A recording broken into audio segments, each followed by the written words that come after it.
est-il en meilleur terme avec les pays partenaires? Avons-nous accru notre cote et amélioré la perception du Sénégal depuis l'étranger?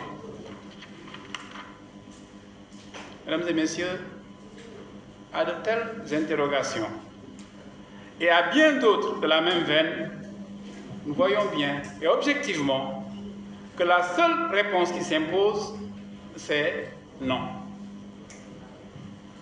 Un non clair, un non massif, un non indigné. Aussi, le Front pour la défense de la démocratie et de la République alerte-t-il solennellement le peuple sénégalais, tout en appelant toutes les forces vives de la nation à la mobilisation la plus complète possible. À notre sens, il n'existe aucune autre alternative pour empêcher la crise multidimensionnelle en cours de dégénérer et d'entraîner des dommages difficilement réparables pour notre pays et notre peuple. Le pouvoir manifeste une évidente incapacité à définir un cap clair pour notre économie, particulièrement après l'échec de sa manipulation politicienne de la fable de la dette cachée. Pour preuve, la récente session budgétaire n'a enregistré aucune mesure ou annonce significative propre à restaurer la confiance. Du reste, la discrétion surprenante dont le gouvernement a fait preuve concernant la note de l'Agence nationale de la statistique et de la démographie au sujet du changement de l'année de base des comptes nationaux, rebasing base 2021, cette discrétion est en elle-même significative. Cette abstention sur un sujet aussi crucial dans le contexte économique et financier catastrophique actuel dénote une absence quasi totale de vision et de solution. Le gouvernement demeure incapable d'honorer ses obligations fondamentales comme le versement des bourses des étudiants ou le règlement des factures dues aux entreprises de BTP. Au même moment, la campagne arachidière peine à démarrer. Les caisses sont désespérément vides et ce vide empêche l'État de s'acquitter de ses dettes de l'année passée vis-à-vis des opérateurs privés stockeurs.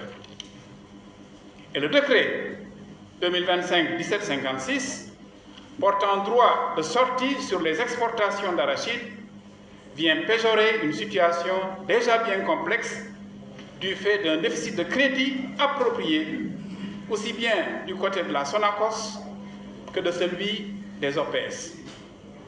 Le tout conduit les paysans dont les besoins ne peuvent pas attendre à brader leur production. Je voudrais, mesdames et messieurs les journalistes, m'arrêter sur ce point. Nous autres qui vivons à Dakar et dans les grandes villes, nous ne devons pas perdre de vue qu'un drame silencieux est en train de se dérouler dans notre campagne. Nos compatriotes paysans qui travaillent, comme vous le savez, une partie de l'année, ont entre leurs mains leur récolte, ils ont des besoins pressants, ils ne trouvent pas d'acheteurs au prix déclaré par l'État, par le gouvernement. Dans le même temps, ceux qui se hasardent à acheter ces arachides à 250, à 255 francs et autres sont traqués et poursuivis. Je le répète, un drame silencieux est en train de se dérouler dans nos campagnes et aucun compatriote sénégalais ne devrait, à notre sens, être indifférent. Il faut de toute urgence qu'une solution soit trouvée parce que la situation de nos compatriotes paysans devient chaque jour qui passe davantage intenable. En moins de 2 années de pouvoir PASTEF, le Sénégal est en train de s'éloigner davantage de son objectif de souveraineté alimentaire. En effet, selon l'ANSD, les importations de céréales ont atteint 2 741 400 tonnes en 2024 et 2 323 625 tonnes au mois de septembre 2025, contre à peine 2 millions de tonnes en 2023. Je viens d'indiquer que nous avançons en reculant.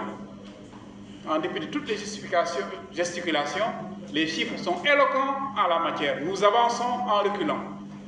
Et si c'est comme ça que nous escomptons atteindre la souveraineté alimentaire, il faudra évidemment que nous attendions bien longtemps.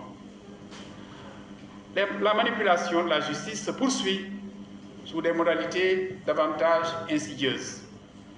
En effet, en dépit de décisions rendues par les juges d'instruction, le pouvoir s'entête dans sa volonté de réduire au silence les voix critiques. Le parquet est instrumentalisé pour retarder au maximum les libérations ordonnées et de nombreuses personnalités libérées sont soumises à des contraintes injustifiées, ne visant dans le fond qu'à entraver l'exercice de leur liberté. Les Sénégalais sont par ailleurs sidérés par le spectacle affligeant de guerre larvée que se livrent deux camps retranchés à la présidence et à la primature, dont la cause réelle porte sur la candidature de PASTEF à la présidentielle de 2029.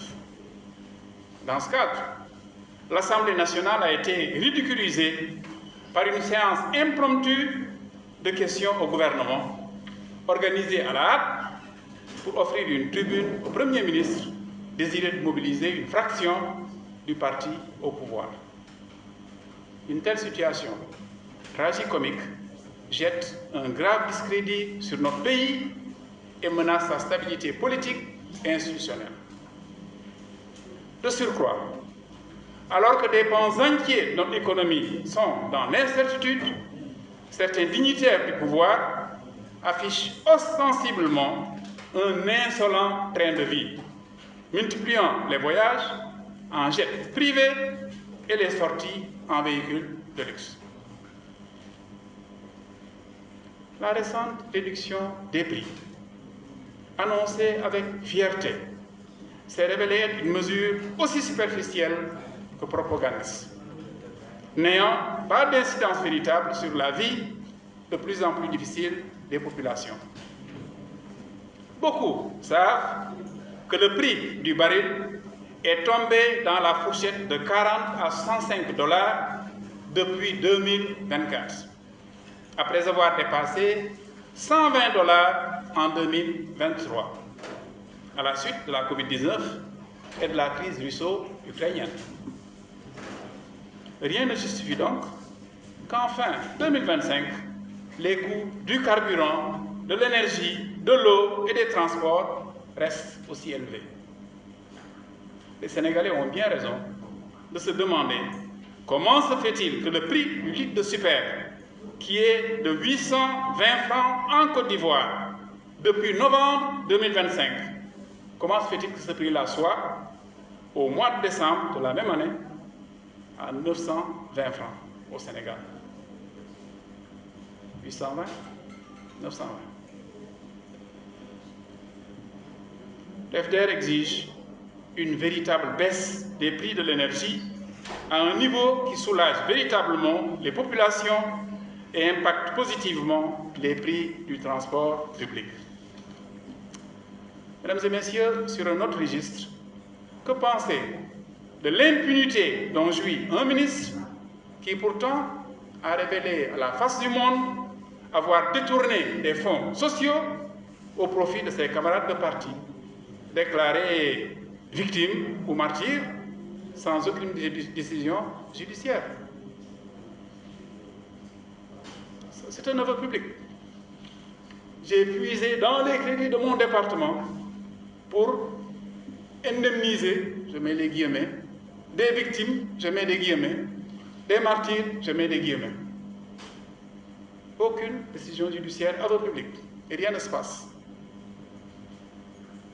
Que dire de cette offensive en règle contre les populations les plus vulnérables, avec la suspension unique du paiement des bourses de sécurité familiale ou encore par l'introduction